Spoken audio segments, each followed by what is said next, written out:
दोस्तों। चलिए, अब without any disturbance, I am really sorry guys. नहीं नहीं तंजीला नहीं। जी, आप कंटिन्यू करिए। जी। तो हाँ, अपोस्टेट प्रॉफिट्स, तो उसके बाद मैं उनका देखने लगी वीडियो। एक वीडियो देखा मैंने जो साइंटिफिक मिस्टेक्स इन कुरान। और छोटे से जो बचपन से हम लोग सुनते आए कि कुरान में बहुत सारा साइंटिफिक रेवलेशन है, लाइक पोक क्यों हराम है, क्योंकि उसमें कीड़ा होते, बैठ के पानी क्यों पीते, क्योंकि वो बैटर जाता है पेट के अंदर, like all type of things. Also कि big bang was discovered in Quran. तो जब ये वीडियो देखा, मेरा तो मतलब मैं अंदर से हिल गई थी। I was like no. क्योंकि मेरा पूरा बिलीफ सिस्टम, देखिए मैं काफी प्रैक्टिकल लड़की हूँ। मुझे अगर कोई चीज काम कर रहा है, मैं देख रही हूँ कि हाँ ये इट मेक सेंस, अगर ये लॉजिकली मुझे समझ में आता है, तो तभी मैं मानूंगी। तो मैं साइंटिफिक एरर्स इन कुरान जब मैं वीडियो देखने लगी, मैं ना क्रॉस रेफरेंस करने लगी। और मैं वो लाइन छोड़कर ना उसके पीछे का आगे का कॉन्टेक्स्ट भी बहुत अच्छे से पढ़ने लगी। तब जी। मुझे समझ में आया कि नहीं, यहाँ पर थोड़ा सा तो गड़बड़ है, कुछ तो है। लेकिन फिर मुझे याद आया कि आई थिंक 2002 में किसी इमाम ने सऊदी अरेबिया में बोला था कि कुरान को हम लोग साइंटिफिक बुक के हिसाब से नहीं पकड़ेंगे, उसको पूरा आइडियोलॉजी या रिलीजियस बुक के हिसाब से पढ़ेंगे। तो हम्म। वो बात सुन के मैं थोड़ी सी कंफर्म हो गई कि नहीं नहीं, इवन इमाम सेज कि वो इस्लाम साइंटिफिक नहीं है, वो वे में नहीं लेके जाते। सो आई वाज लाइक ठीक है, वो it's not scientific, so I I anything scientific I won't believe it. But वो होता ना बचपन का हर एक बात। अब ना मैं पापा से पूछने लगी कि पापा, हम लोग छोटे में सीखे थे बिग बैंग है, बट अभी तो आप ये देखे। तो पापा भी मेरे साथ बैठ के आराम से 1-2 घंटा हम लोग डिबेट करते थे। रोज डिबेट करते थे मम्मी के सामने। मम्मी मम्मी को भी जो पता था, मम्मी भी हेल्प करती थी, लेकिन मम्मी कभी हम लोग के बात में ध्यान नहीं देती थी। तो हुआ क्या, उसके बाद ना मैं स्कूल में भी काफी सुनती थी कि मोहम्मद 6 साल की लड़की को शादी किया। And I am like no. क्योंकि मैंने तब तक हदीस नहीं पढ़ा था, मुझे नहीं पता था। तो मैं कुरान में नहीं लिखा था, तो फिर मैंने नहीं माना। लेकिन जब मैं और भी फिर अपोस्टेट प्रॉफिट के बाद डेविड वुड का वीडियोस देखने लगी, तब मुझे रियलाइज हुआ कि मैं किसको सपोर्ट कर रही थी। मैं एक ऐसे इंसान को सपोर्ट कर रही थी जिस टू बी ऑनेस्ट मेरे साथ भी ऐसा हो चुका है। बचपन में चाइल्ड अब्यूज, सेक्सुअल अब्यूज हो चुके हैं। तो उसके कारण मैं कभी भी अपने जिंदगी में आज तक कभी भी एक ऐसा ऐसे इंसान को सपोर्ट ही नहीं कर पाऊंगी। तो बहुत आइडियलाइज तकलीफ करना तो हुई दूर की बात है। तंजीला जी, बहुत तकलीफ हुई इस बारे में सुनकर आपकी बात। लेकिन क्या आप बता सकती हैं कि यानी कोई मौलवी की तरफ से तो नहीं था ना, ताकि मतलब एक नहीं। जी रॉन्ग इन्फॉर्मेशन नहीं जाना चाहिए, जी क्योंकि जी बहुत जी से बार ऐसा जी। होता है कि अगर चाइल्ड अब्यूज सुनते हैं तो एक लोगों को आ जाता है कि राइट, शायद वर्ड किसी ट्विस्ट कर इमाम ने या लेते हैं। मौलवी ने किया, तो वो आप एक राइट। बार क्लियर कर दीजिए। हाँ। अगर मौलवी ने किया है तो वो भी बता दीजिए, अगर मौलवी ने नहीं किया है तो वो भी बता दीजिए, ताकि मैसेज क्लियर रहे। राइट, क्लियर हो जाए। तो फिर मैंने पहले भी बताया, मैं बाजी से पढ़ी हूँ, तो बाजी घर पे आती थी, वो पढ़ाती थी। तो मौलवी का कोई भी इन्वॉल्वमेंट नहीं है गाइस। लेकिन मैं जॉइंट फैमिली से थी। तो फिर मेरे खुद के कजिन ब्रदर्स मल्टीपल ब्रदर्स ने मेरे साथ किया था child abuse, basically sexual abuse, from I was age 5 till I was 12। तो ओह, 7 साल, इतना या लंबा। बहुत ओह। बहुत बहुत। और मैं ओह। जॉइंट फैमिली में थी, तो फिर एज बच्चे जब ये बात जानना बहुत जरूरी है कि जब सेक्सुअल असॉल्ट एक बच्चे के ऊपर होता है ना, वो अब्यूजर उनको पूरे तरीके से गलत फील करवाते कि उन्होंने कुछ गलत किया। उनका ये सीक्रेट है, अगर वो किसी और को बोले तो उनको पहले पकड़ेंगे। ये बहुत सारी गलत थिंकिंग मेरे दिमाग में थी उस टाइम। और जैसे ही मेरा एज 12, एज इन लाइक मैं प्यूबर्टी हिट की, तब they got freaked out. Because उन लोग को भी उतना पता नहीं था, to be honest, about female, about puberty and periods. तो वो लोग खुद मुझसे दूर होने लगे अपने आप ही। और जब मैं हेलो हेलो हेलो हाँ, बोलिए बोलिए। हेलो। हेलो, आवाज कट गई हाँ मेरी। हाँ। हाँ हाँ, बोलिए बोलिए, अभी आ रही है आपकी कहाँ आवाज। तक सुनी, कहाँ तक सुनने मिला? वो आप प्यूबर्टी हिट करने के बाद वो आपसे दूर जाने लगे। राइट। तो प्यूबर्टी हिट करने के बाद वो लोग हमसे दूर जाने लगे, क्योंकि उन लोग को खुद नहीं पता था कि ये क्या होता है, ये नेचुरल है या अननेचुरल है, वट एवर। तो तब तक भी मैं चुप थी, मैं किसी को घर पे नहीं बताती थी। मेरी बहन, जो मेरी एक कजिन बहन थी, उसको इस बात का भनक थी, लेकिन उसने, क्योंकि उसका खुद का भाई इन्वॉल्व था, तो उसने भी कुछ नहीं कहा किया मेरे लिए। और जब मैं 16 साल की थी, तब मैं ओपनली अपने मम्मी पापा को बोल सकी कि मेरे साथ ऐसा हुआ था बचपन में। मेरी बहन वो भी देखी। और एक्चुअली कोइंसिडेंटली, थैंक गॉड, एक चाचू थे जिसने गलती से देख लिया था, और वो भी अपने मुंह बंद रखे थे बिकॉज ऑफ फैमिली प्रेशर। तो हम्म। उस हिसाब से मैं वो जॉइंट फैमिली से छोड़ के मैं अपने मम्मी पापा को लेकर, हम लोग अभी न्यूक्लियर फैमिली में रहते हैं बेसिकली। जी। कुछ मैं सुपर चैट्स ले लूं, उसके बाद फिर मैं राइट। आपको पूरा हम्म। मौका दे देता हूं। नीरज सिंह जी ने 2000 रुपीज का सुपर चैट भेजा है। Thanks a lot Neeraj Singh ji. आपका बहुत बहुत धन्यवाद। और ये 2000 जो इन्होंने किया है वो 1000 प्लस की बधाई में हमें दिया है। बहुत बहुत शुक्रिया। बल्कि नीरज सिंह जी, अगर आप देख रहे हैं तो 1100, 1150, यानी 1151 लोग देख रहे हैं, और मैं उम्मीद करता हूं कि आज हम शायद 1500 का भी मार्क क्रॉस करें। सबका सपोर्ट रहा तो देखते हैं कैसे होता है। और श्रीकांत कुंभार जी ने 40 रुपीज का कंट्रीब्यूशन, एक साथ 5 डिवाइस पे चलाया है मैंने। वो इतना सपोर्ट श्रीकांत कुमार जी, जबरदस्त यार, बहुत बहुत जबरदस्त। अ, और एक दो सुपर चैट्स है, वो भी मैं ले लूं, फिर आपको पूरा मौका दे दूंगा मैं। कट्टर हिंदू जी ने $2 का कंट्रीब्यूशन किया है, बहुत बहुत शुक्रिया। वुमेन को इस कल्चर को सपोर्ट बंद करना चाहिए। मेरे ख्याल से चाइल्ड मोलेस्टेशन की बात कर रहे हैं कट्टर हिंदू जी को, राइट। हिंदू जी शायद। एंड आई अग्री जी। With him, I totally agree, I agree think with him. Women भी बहुत जिम्मेदार है ये सब होने के लिए, क्योंकि वो लोग भी चुप रहती है, वो लोग भी किसी को बोलना नहीं चाहती है। हम्म। वुमेन भी काफी जिम्मेदार है ये सब के लिए। जी। अच्छा, लेकिन इसमें मैं एक क्लियर कर दूं कि इसको, राइट। ये जो इंसिडेंट है, यानी खास करके जो, अगर मैं तंजीला जी के इस इंसिडेंट की बात करूं, तो it's not connected with religion. No, see, not at all. हाँ, तो see guys, to be clear, to be honest, मैं नहीं चाहता हूं कि कोई भी रॉन्ग इंफॉर्मेशन या रॉन्ग अंडरस्टैंडिंग इस चैनल के जरिए से जाए। So I am very particular about that, and I want to be damn honest, whenever we see anything. तो दो शी इज मुस्लिम, एंड दो ये उनके साथ इतना दर्दनाक इंसिडेंट हुआ, लेकिन उन्होंने भी कंफर्म किया it's not related to religion. Okay, ठीक है, सही कह रहा हूं? राइट, एकदम एकदम। जी। अ,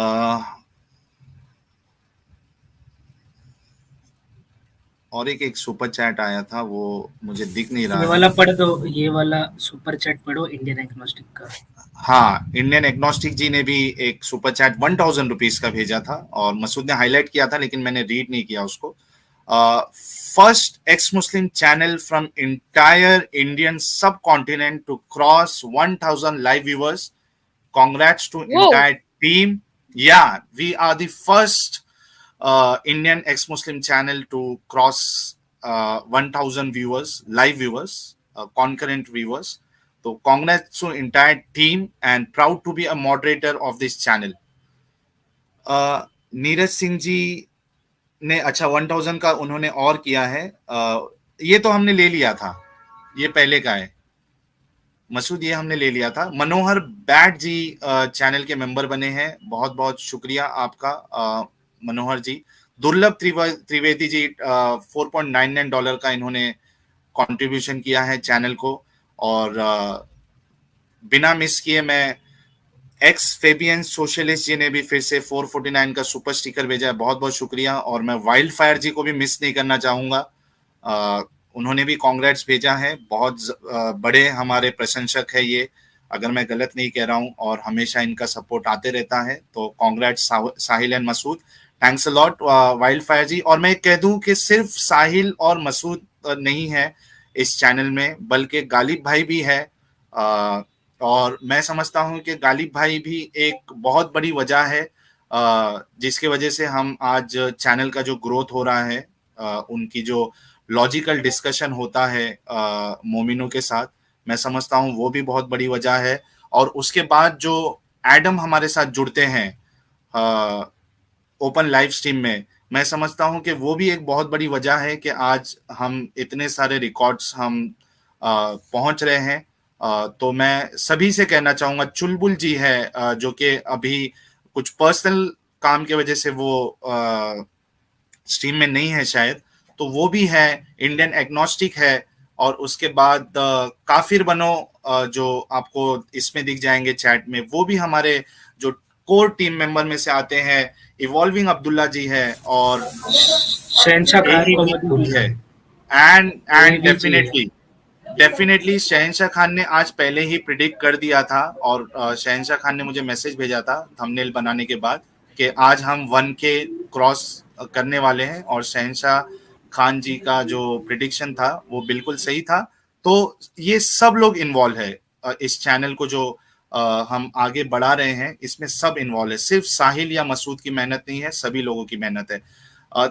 इंडियन एग्नोस्टिक जी पूछ रहे हैं, Tanzeela ji, what's the age of that guy who did this? मतलब मेरे जब ये भाई किया लोग, था तो उसकी हाँ, एज कितनी थी?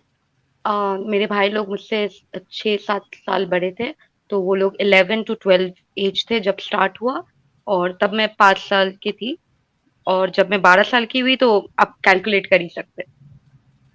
बिल्कुल।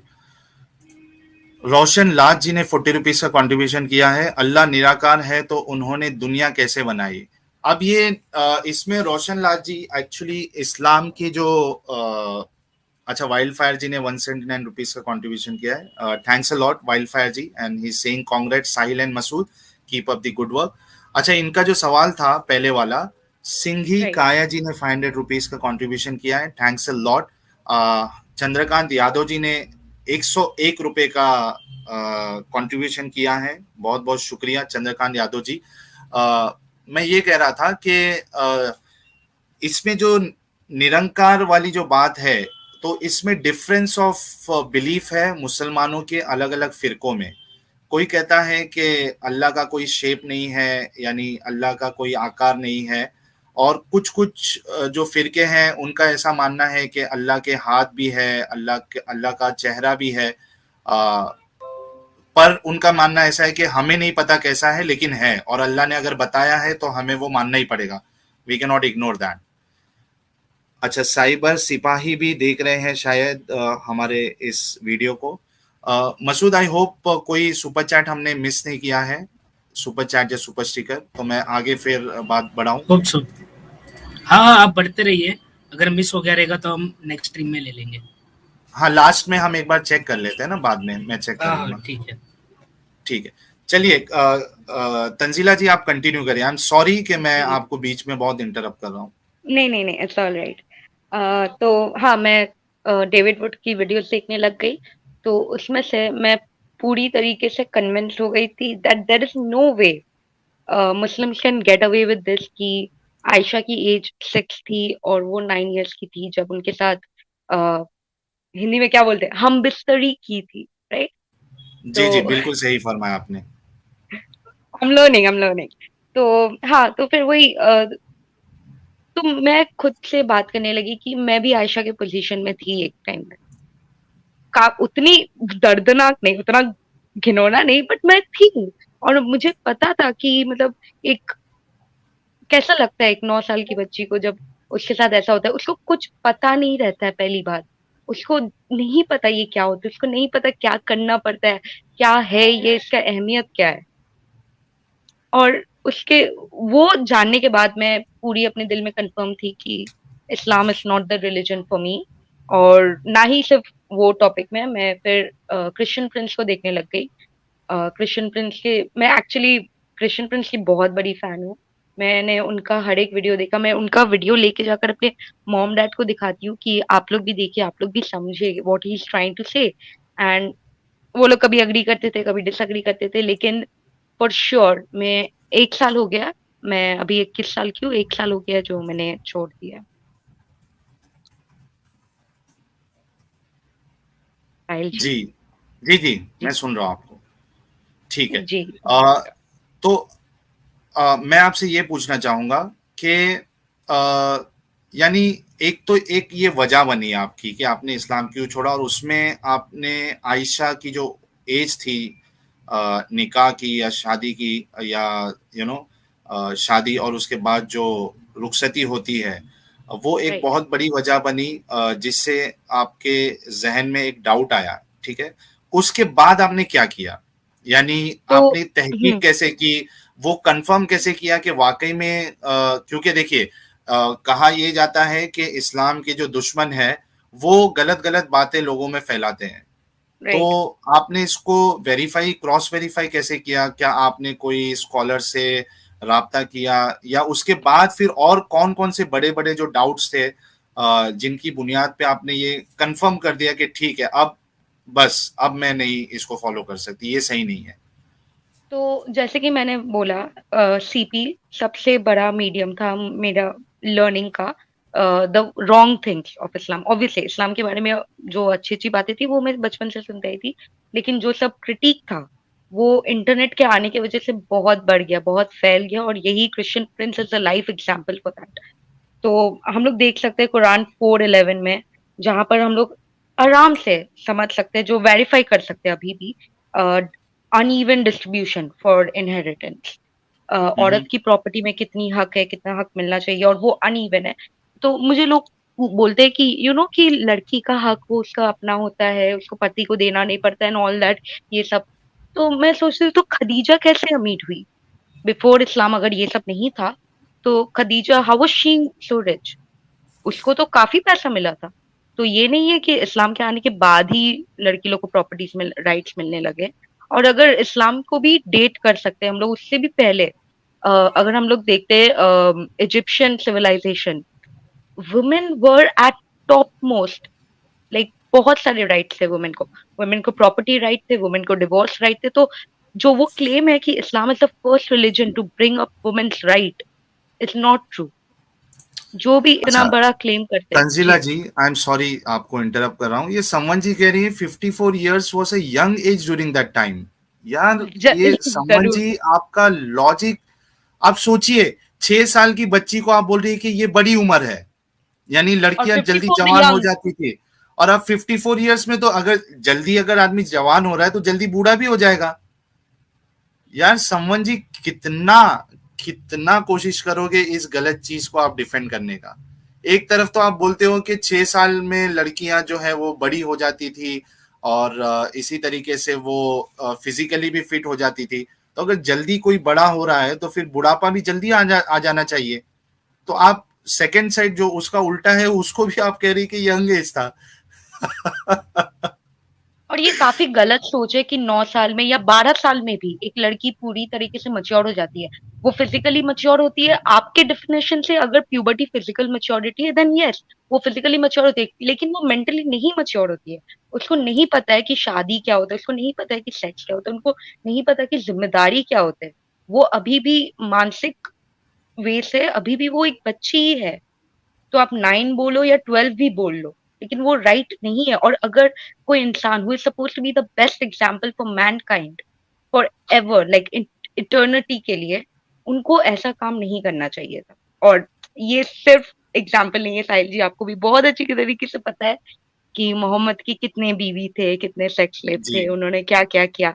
तो ये हम्म। ये बहुत ही तब छोटा मसला हो जाता है। ये हम्म। बहुत ही एक तो एक पॉइंट है, लेकिन वो हजार में से एक पॉइंट है। हम्म। जी, ठीक है, आप कंटिन्यू करिए। आई एम सॉरी, मैं आपको इंटरप्ट किया मैंने।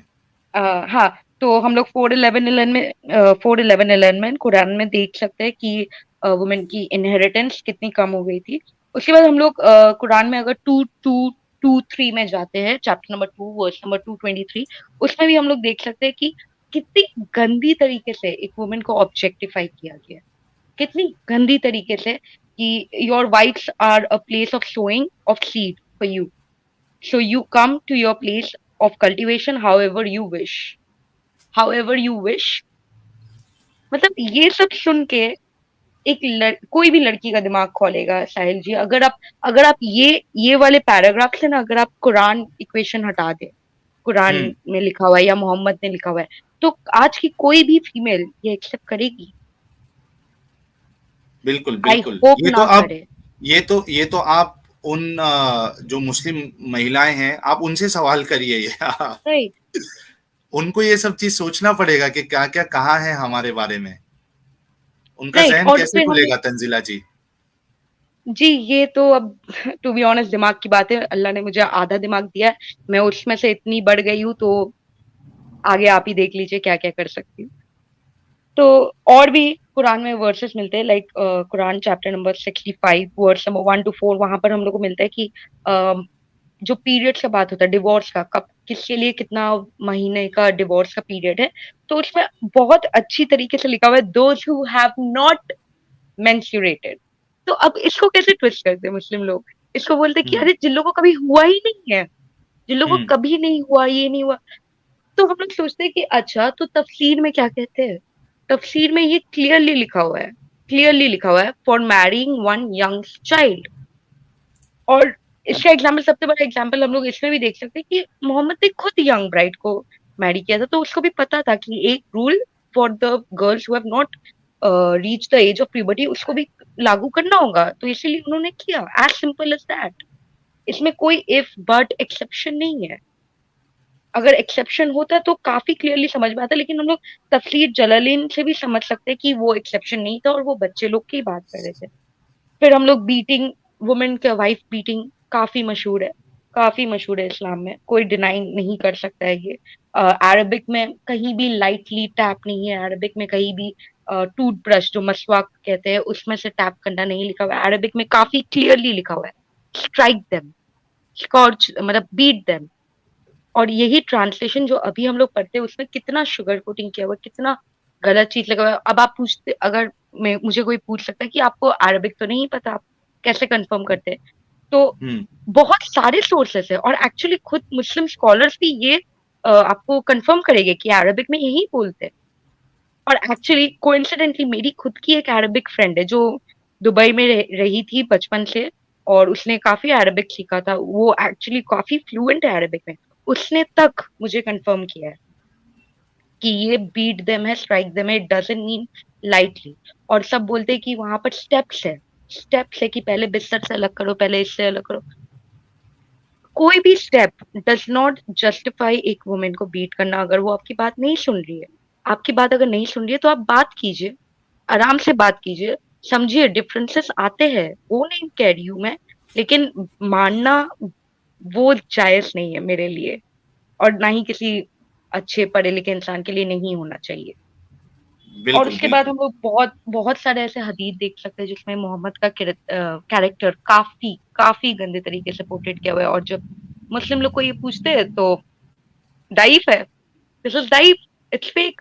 तो आई वाज लाइक अच्छा, तो अगर ये फेक है तो आप लोग अगर ये फेक है, आप बोल रहे हैं कि सही अल बुखारी जिसमें सही ग्रेडेड है, वो अगर आपके लिए दाइफ हदीस है, तो ऐसे बहुत सारे किस्से हैं जो आप लोग प्रेस करते हैं। फॉर एग्जाम्पल मोहम्मद, एक जूइश वुमन मोहम्मद के ऊपर कचरा फेंकी, वो ट्रू स्टोरी नहीं है, लेकिन आप तब भी उसमें बिलीव करते हैं। आप नमाज कहाँ से पढ़ते हैं? नमाज तो कहीं पर कुरान में नहीं लिखा हुआ है कैसे पढ़ा जाता है, कैसे नहीं किया जाता है, ये भी आपको हदीस से मिलता है। तो जब आप इतना कुछ हदीस से लेते हैं, जो चीज हदीस में हम लोग को खटकती है, जब हम लोग वो बात करते हैं तब वो दाइफ हो गई।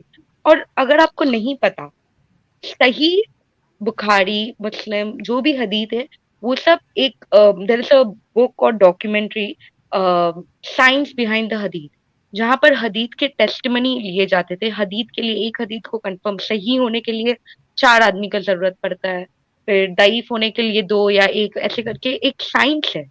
तो ये ऐसे ही कंपाइल नहीं किया गया है, ये टेस्टिमनी लिया गया है, साइंस है इसके पीछे। हर एक हदीस का जो ग्रेड है वो साइंटिफिकली टेस्टिमनी के बाद ये दिया गया है ग्रेड। तो आप इसको दईफ नहीं बता सकते, और आप ये भी नहीं बता सकते कि ये मोहम्मद के बहुत साल बाद लिखी गई है।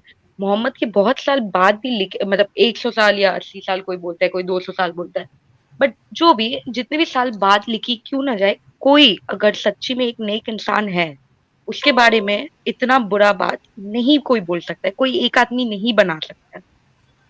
और वो भी क्यों बनाएगा जबकि वो उनके खुद के प्यारे नबी है।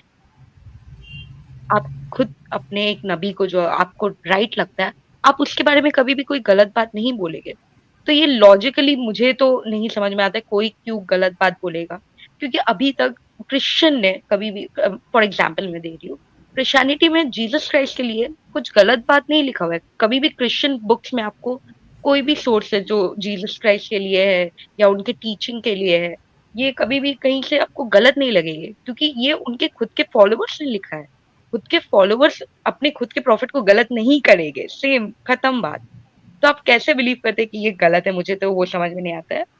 अच्छा, फिर उसमें हम लोग इतने सारे फिल्टर भी तो लगे हैं ना तंजीला जी। एग्जैक्टली एग्जैक्टली कितने सारे फिल्टर्स लगाइए, मुहद्दिस जो थे हम्म इन्होंने कितने सारे फिल्टर्स लगा के उसके बाद टैगिंग इन्होंने किया है कि ये एग्जैक्टली हदीस सही है, ये ज़ईफ है। और अक्सर जो एतराज हम करते हैं वो तो यानी सही मेरे से चैनल होता पे है। तो हमने जितना किया है सब सही हदीस से ही हमने हवाला राइट दिया है। राइट।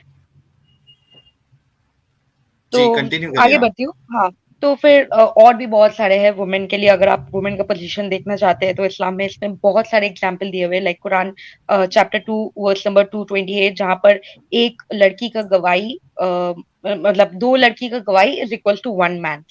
और जब इसका हम लोग हदीत पढ़ते हैं तो क्लियरली प्रॉफिट सही अल बुखारी हदीत नंबर 2658 में बोलते हैं कि don't you know that a witness of a woman is equal to half of that of man. तो एक वुमेन बोलती है यस, तो नबी बोलते हैं this is because the deficiency in their mind. Hmm. Are you kidding me? अभी तक जहां तक मुझे पता है, मॉडर्न टेक्नोलॉजी में देर इज नो वे कोई बोल सकता है कि एक औरत का दिमाग एक मर्द के दिमाग से कम है। फिजिकली क्या हम कमजोर है? हाँ, फाइन, दैट इज ट्रू, हम मानते हैं कि फिजिकली कमजोर है, लेकिन मेंटली, मेंटली हम लोग इक्वल है। mentally there is no cognitive difference between a female and a male, that is just fact. At least there is no recorded, अभी तक साइंस तो प्रूव नहीं कर पाया। तो मुझे नहीं पता यहाँ पर नबी किस हिसाब से ये बोल सकते हैं। और नबी ने काफी बार बोला है कि वुमेन लोग हेल में जानी चाहिए, मतलब हेल की क्या बोलते हैं, प्रिजनर्स है बेसिकली। तो इसी कारण मैं काफी सैड हो गई थी about listening to how women are treated in Islam. और जब हम लोग को बोला जाता है कि नहीं, ये वुमेन का दर्जा बहुत ऊपर है, माँ के पैर में जन्नत है, ये वो, ठीक है, ये सब है, मैं पूरे तरीके से इसको गलत नहीं कर सकती हूँ, लेकिन इनसे कहीं ज्यादा वर्सेस है जहाँ पर मोहम्मद अच्छे तरीके से वुमेन लोग को ट्रीट नहीं करते थे। और ये बस किसी को सुनना नहीं है, किसी को समझना नहीं है, बस वही है साहिल जी बात।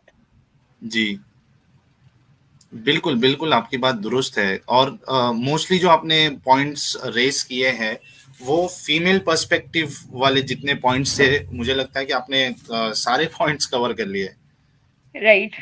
स्लेव्स थैंक के यू। बारे में शायद आपने नहीं कहा है, मतलब जो जिस तरीके से उनके साथ बर्ताव होता था राइट। या स्लेव बनाना और हम्म। उनको फिर बाँटना, उनके साथ सेक्स करना, फिर बेचना, मुझे लगता है कि आपने ये मिस कर दिया। इसके बारे में आप क्या कहेंगी?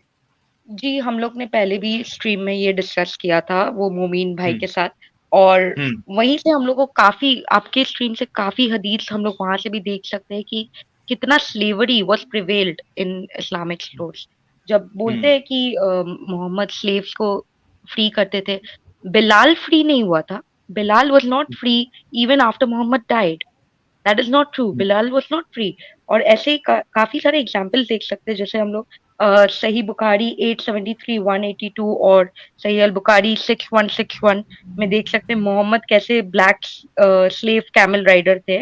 वहां पर narrated by Anas bin Malik, Allah's apostle was on a journey and had a black slave called Anjasha, and he was driving the camels very fast, and there was women riding on those camels. Allah apostle said, uh, yeah, Vaika, may Allah be merciful to you, O Anja. Drive slowly with the glass vessel, woman. ये सही बुखारी में है। फिर हम लोग बहुत सारे example देख सकते हैं, सही बुखारी 7263, यहाँ पर भी ब्लैक स्लेव। तो ब्लैक इवन रेसिस कितना था ये इंसान। और एक्चुअली बहुत सारे हदीस में हम लोग मिलता है कि Mohammed was a white prophet. He was so white, he was so white. उनके उनके आर्मपिट वाइट था, उनका बॉडी वाइट था, उनका फॉरहेड वाइट था, सब कुछ इतना वाइट था। And he had black slaves. तो हम्म ये कैसे आप कोइंसाइड करते हैं? फिर जो हम लोग पहले वो स्ट्रीम में बात कर रहे थे कि औरतों लोग के घर पे जाकर उनके हस्बैंड को, पापा को मार के उनको सेक्स स्लेव बनाना, this is not right according to any law in the world, ever ever. Hmm इसीलिए ये बैंड हुआ है, इसीलिए ये बंद हुआ है, क्योंकि देखिए सिंपल सी बात है, हम लोग का जो सोसाइटी है that goes in secular moral, मतलब उस टाइम का मोरल क्या है, उस टाइम में क्या चीज राइट होना चाहिए। एक मिनट साइड। जी जी बिल्कुल। हाँ, तो सेक्युलर मोरल तो उसमें जिस एरा के साथ हम लोग चल रहे हैं, जिस एरा में हम लोग अभी जिंदा है, उस एरा का लॉ, उस एरा का कानून काफी डिफरेंस होता है डिफरेंट एरा से। लेकिन ये जो चीज मोहम्मद ने की थी, दूसरे के घर पे जाकर लूट मचाते थे रात को जब आदमी लोग सो के रहते थे तब घरों पे जाकर हमला करते थे, औरतें लोग को कैप्चर करते थे, सेक्स स्लेव में बेचते थे, करते थे खुद। ये सब कहीं से भी राइट नहीं है, और इसीलिए हम लोग का सोसाइटी इतना प्रोग्रेस होकर ये सब को बंद किए हैं। तो जब हम लोग ये सब चीज पे पाबंदी लगा दिए, बंद कर दिए, तो आप कैसे वो इंसान को perfect human for all Mankind for eternity बोल सकते हैं? He is clearly not a perfect example. और राइट। कोई भी औरत जो मोमिन भाई का, तो मैं बात सुन के मैं अभी तक हिली हुई हूँ। कोई भी औरत अपनी मर्जी से स्लेव नहीं बनना चाहेगी, that is just hmm. A fact. कोई भी औरत नहीं, कोई भी मर्द नहीं, कोई भी कभी भी स्लेव अपनी मर्जी से नहीं बनता है।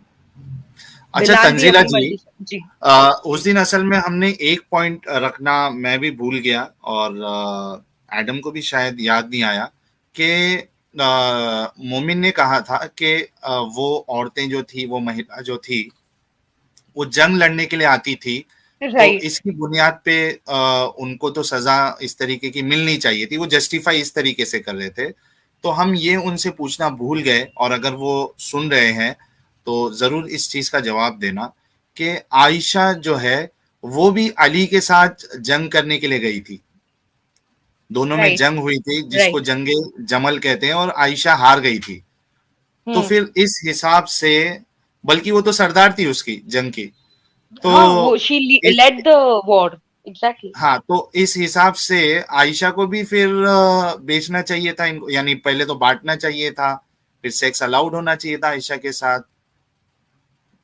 क्योंकि इवन वो कुरान एग्जाम्पल कहता है मारिया ना। कुतुबा, हाँ इवन मारिया कुरान वाज कह, अ गिफ्ट टू मोहम्मद। हाँ नहीं वो वो तो तो छोड़ दो, वो तो मारिया इससे नहीं आई मारिया थी, का तो, वो तो वॉर मारिया से को तो नहीं आई छोड़ थी दो। ना। हाँ वार जी से नहीं आई थी, लेकिन जिस तरीके से मोमिन ने ये बात जस्टिफाई करने के लिए ये हवाला दिया था कि जो जंग में लड़ने आती थी उनको बनाया जाना ही चाहिए, क्योंकि वो दुश्मन है, तो इस लिहाज से आयशा को भी बनाना चाहिए था कैदी, सेक्स स्लेव्स बिल्कुल। बनाना चाहिए था, उनके साथ भी वही हरकत करना चाहिए था। तो उसके बारे में ये मोमिन लोग क्या जवाब देंगे? मैं चाहता हूं कि अगर कोई मोमिन है और वो इस बात को सुन रहा है तो इसका मुझे जवाब जरूर दे कि आयशा के साथ भी वैसे ही होना चाहिए था या नहीं होना चाहिए था। जी आप कंटिन्यू करिए। तो हाँ, तो फिर नॉट ओनली वुमेन, अगर आप देखिए साहिल जी, उन्होंने बच्चे लड़के लोग के साथ भी बहुत कुछ किया है। उन्होंने खुद के अपने नाती के साथ, नाती या नतनी क्या बोलते, नाती बोलते, राइट हम्म। राइट। तो हाँ हाँ। हुसैन, उनके साथ भी ये कोई नवासे, क्यों करेगा? राइट। कोई नवासे क्यों नवासे करेगा? बोलते हैं। राइट राइट, नवासे। हम्म उसके साथ हम्म कोई क्यों करेगा ऐसे? वो अपने टंग उसके मुंह के अंदर घुसाते हैं और उसको सक करने लग जाते हैं। For what? What is the, अल्लाह का क्या मैसेज था ये चीज करने के लिए? Hmm what was the reason to do it? वो चीज भी आप सोचिए, एक बच्चे लड़के के ऊपर कितनी कितनी दर्दनाक चीज गुजरी है, अगर कोई किसी ने वो एक्सपीरियंस किया है तो। हम्म तो यही सब बात थी साहिल जी इस्लाम में, जो मैं मोहम्मद का कैरेक्टर जब मैं जानने लग गई, तो hmm everything became very clear to me कि he was a false prophet. वो कहीं तरीके से एक ट्रू नबी नहीं थे, अल्लाह के नबी तो थे ही नहीं, हम्म और कहीं भी तरीके से वो एक अच्छे इंसान तक नहीं थे। हम्म सही। और चलिए। जो भी मोहम्मद ने देखा, वो ये भी एक थ्योरी है आई थिंक, मैं अभी इसमें पूरी श्योर नहीं हूँ, लेकिन अ, मोहम्मद का mental illness was just not good. He was mentally ill, he was not in his right state of mind, और इसकी वजह से ही हम लोग देख सकते हैं उनके स्वभाव में जो सब हम लोग अभी रियलाइज कर सकते हैं कि वो स्किज़ोफ्रेनिक थे या वो फोटोएपिलेप्टिक थे या कुछ भी थे। ये आराम से कोई भी आपको बता सकता है। अभी के चैनल में बहुत सारे टॉपिक्स बनाए हैं, अब्दुल्ला समीर एंड अब्दुल्ला गोंडल ने ये टॉपिक में बनाया है 1 घंटा का। एक्चुअली अब्दुल्ला गोंडल अभी भी और एक वीडियो लेके आएंगे 1 घंटा का, discussing more about Mohammed mental health. तो अगर किसी को जानना है तो वो वीडियो प्लीज जरूर से देखें। सही। बहुत जबरदस्त आपने आज तो सब चीजें सामने रख दी है, और मैं समझता हूँ कि अगर कोई मोमिन अगर देख रहा है या कोई मुस्लिम देख रहा है, और खास करके अगर वो फीमेल व्यूअर है, तो इन बातों पे आपको गौर करना चाहिए कि आया ये जो बातें बताई गई है, अव्वलन तो ये कि वाकई में ये चीजें है भी क्या नहीं है, कि रॉन्ग रेफरेंसेस या रॉन्ग बातें बताई गई है, और अगर है वाकई में तो फिर सोचना चाहिए कि इसका क्या जवाब हो सकता है ना तंजीला जी? राइट बिल्कुल। मतलब आप अपनी अपनी औरत होकर आप बस सोचिए, अगर आप उस सिचुएशन में होते या आपकी बहन होती या आपकी मम्मी होती तो आपको कैसा लगता? वो जब तक आपकी आवाज अंदर से नहीं आती है ना, मैं बोलूं या साहिल भाई बोले या क्रिश्चियन प्रिंस बोले या कोई भी बोल दे, आपको नहीं समझ में आने वाला है जब तक वो आपके दिल से नहीं आता है। तो साहिल जी, मैं एक बात रखना चाहती हूँ। मैं I think Nabeel Qureshi, the late Nabeel Qureshi, उन्होंने काफी एक अच्छा पॉइंट रखा है यहाँ पर। जीसस जो चैप्टर 4 वर्स नंबर 157 में, जब जीसस कैसे मरे, जब इनका जो गवाही मतलब मुस्लिम पर्सपेक्टिव है कि अल्लाह ताला आए, उनके शक्ल में किसी और का शक्ल दे दिया, और उसी तरीके से बाद में जीसस क्राइस्ट को उठा लिया गया था। तो this is Nabeel referred it as the Muslim dilemma, क्योंकि इसमें आप देखें तो आप तो मुस्लिम तीन ऑप्शन देते। पहला कि जूडस था, जूडस क्राइस्ट का एंटी क्राइस्ट बोल सकते हैं वैसे थे, और इसीलिए अल्लाह ताला ने उन्हीं को पनिश किया, कॉस्मिक पनिशमेंट। दूसरा जो ऑप्शन देते वो Simon of Sirin, I think, हाँ, he was carrying the cross, और ऑल ऑफ अ सडन वो सोचे कि वो बदला बदली कर लेते कि जीसस की जगह वो चले जाते। तो ये सोचिए कि जीसस, अगर आप क्रूसिफिक्शन जानते हैं तो crucifixion was not easy. Crucifixion काफी काफी दर्दनाक था। क्रूसिफिक्शन में पहले फ्लॉगिंग होता था, और जो भी टेक्निक वो लोग यूज करते थे वो काफी पहले ही मर जाते थे। बहुत कोई आदमी फ्लॉगिंग के टाइम में ही मर जाता था। तो अगर Jesus Christ was changed by with Simon, तो उनके बॉडी में पूरा खून लगा हुआ था, उनके पूरा स्किन वाज टोन अपार्ट। तो इतना बड़ा डिफरेंस तो नहीं हो सकता है कि साइमन को देख के कोई भी बिलीव कर दे कि हाँ वो जीसस है, जबकि उसके बॉडी में एक भी निशान नहीं है। तो ये भी थ्योरी काफी गलत थ्योरी है। और एक तो जो है जो सून थ्योरी, जो बोलते हैं कि basically Jesus did not die on the cross, which is again not true, क्योंकि वहां पर अच्छा छोड़िए, ये किसी और दिन के लिए मैं रख देती हूँ। इसमें बस मैं इसमें सिर्फ मैं एक पॉइंट ऐड कर देता हूँ मुस्लिम पर्सपेक्टिव से, क्योंकि हम अगर इसको ज्यादा डिटेल में जाएंगे तो ऐसा लगेगा कि हम क्रिश्चियनिटी की तरफ जा रहे हैं, क्रिश्चियन अपॉलोजिस्ट हो गए, राइट? हाँ, लेकिन इसमें एक पॉइंट इस्लामिक पर्सपेक्टिव से जो खुद मुसलमानों को सोचना चाहिए कि अल्लाह कहता है कि वमा कतलहु वमा सलबहु, यानी जीसस को कत्ल नहीं किया गया है ना, उनको सूली नहीं चढ़ाई गई, बल्कि अल्लाह ने उनको आसमान में उठा लिया। और एक बात वहां ये कही गई है कि लोगों को ऐसा बताया गया, यानी दिखाया गया कि वो जीसस वही मुस्लिम डायलेमा है, वही मुस्लिम डायलेमा है। नबी काफी अच्छे से एक्सप्लेन करते कि अल्लाह ने ही डिसीव किया, धोखा दिया, अल्लाह ने ही, एग्जैक्टली। और जबकि Quran chapter number 3 verse number 55 भी बोलते हैं कि क्रिश्चियंस बहुत अच्छे थे अंटिल द क्रूसिफिक्शन। तो आप कह रहे हैं क्रिश्चियंस काफी अच्छे लोग थे, लेकिन जब आपने डिसीव किया, लाइक अल्लाह ने जब उनको डिसीव किया, तो काफी 600 साल तक उन्होंने वही प्रीच किया, वही टीच किया। तो ये कैसे अल्लाह अलाउ कर सकते हैं? तो even now Christians are the highest number 1 in population. तो अल्लाह ताला ऐसे इंसान बनाए हैं जो हेल में जाने वाले हैं, और जिसकी संख्या सबसे ज्यादा है। तो अल्लाह ताला सबसे डिसीव होने वाली, जो सबको हेल में लेके जाएगी, सबसे ज्यादा मेजोरिटी ऑफ पीपल को हेल में लेके जाएगी, वैसा डिसीव किया है क्रिश्चियंस ने। तो यही मुस्लिम डायलेमा कि अगर कुरान के हिसाब से जाए राइट तो राइट, तो मुस्लिम डायलेमा ये है कि अगर आप मानते हैं कि अगर अल्लाह ताला ने बोला है तो ऐसे ही होगा, तो सिंपली आपको कोई बचा नहीं सकता ये कल्ट से, आपको कोई कभी भी नहीं बचा सकता ये कल्ट से। और अगर आप समझिएगा कि हाँ मे बी अल्लाह ताला ने डिसीव किया, कोई गुड रीजन होगा, तो आप प्लीज एक गुड रीजन बताएं कि 3.5 या 3.6 बिलियन क्रिश्चियंस लोग और पॉलिथिसिस्ट लोग, जो लोग हिंदू है या फिर जुडेइज्म, वो लोग क्यों हेल में जाएंगे। जबकि इवन अल्लाह डिक्रीज एवरीथिंग, अल्लाह के बिना, अल्लाह के बोले बिना यहाँ पर एक पंछी भी नहीं हिलता। तो जो भी इंसान, वही जो एक्ट ऑफ फ्री विल है, जो इस्लाम दिखाता है कि आपका फ्री विल है, लेकिन एक्चुअली में नहीं है, कहीं भी तरीके से आपका फ्री विल इस्लाम में नहीं है।